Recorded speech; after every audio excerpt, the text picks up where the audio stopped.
We talked earlier about innovation and how it translates into success. Well, that's true with growing crops, and it's also true with farmers finding other ways to grow their bottom line. Case in point, what to do when the crops are harvested and the fields lay fallow. Jason says in places like Iowa and Kansas, some savvy farmers are welcoming sportsmen onto their land and making a tidy profit in the process. Winston is in the back of the pickup truck, but Dwight Fisher isn't going out to check on crops this morning. He's got his mind on the farm's real moneymaker, hunting. Dwight Fisher is one of many farmers across the Heartland opening up their land to hunters to open up another revenue stream. This morning, Dwight is hosting a youth hunt where parents pass along hunting skills to the next generation. I donate birds for the young kids to go out. They all get a chance to at least shoot at one. Iowa's rolling farm landscape is a perfect place to find all kinds of wildlife. Hunting on farm ground is nothing new here, but more recently farmers looking to find a way to diversify their operation are charging for access. So some farmers decide to go into this sort of thing just as an additional source of income and to try something new, diversify. Right. You kind of were forced into it. Yes, I guess you could say I was forced into it, but I was forced into something that I kind of wanted to do. I had heart problems in '93 and ended up going in for surgery. Had 5 bypasses, and doctor said I had to slow down. I had to do something different. So late in the evening I was disking. And I was driving along and I'm thinking, you know, we have to have some other assets. And every little bit, there'd be a pheasant fly across that windshield in the headlights, you know.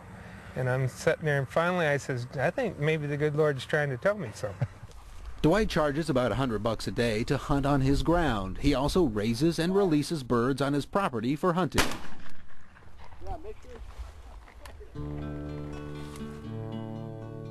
500 miles to the southwest is Court Ranch, owned and operated by the Flanders family, descendants of the Court family who purchased the farm in the late 1800s.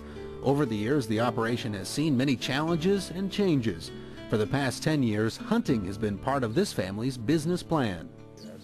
We started about 10 years ago as a total native pheasant hunt, and that's what we began with. And since then, we've grown to raise, we've raised about 10,000 birds.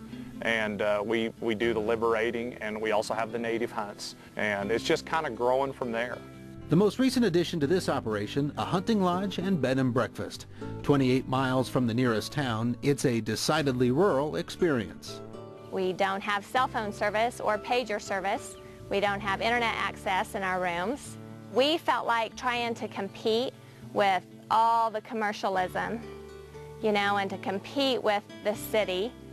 We would have a pretty tough job doing that. When a family comes to the Court Ranch for a vacation, it's a true vacation. And it's peaceful and quiet, and you can see the stars at night. The Flanders didn't decide to branch out into hunting and lodging because they thought it'd be something fun to do. Like a lot of farmers and ranchers across the country, they took a close look at the economic situation and realized it was the only choice they had. We were going to farm for life. We liked that. We set out to do that. That was our desire. We worked hard at doing that, and you know, working hard doesn't always get it done. We had a choice. I mean, we either change, you know, what we're doing, or have to leave. It was a product of necessity. Now, what were you going to do in a 7-year drought? You had to do something to keep paying the bills. Moving from the realm of corn and soybeans to guest reservations and marketing plans can be difficult. For the Flanders, the challenge has been figuring out who does what. I do a lot of the marketing and that end of it. We kind of just whatever needs done. I've become a maintenance man. You know, essentially, we just can't hire that.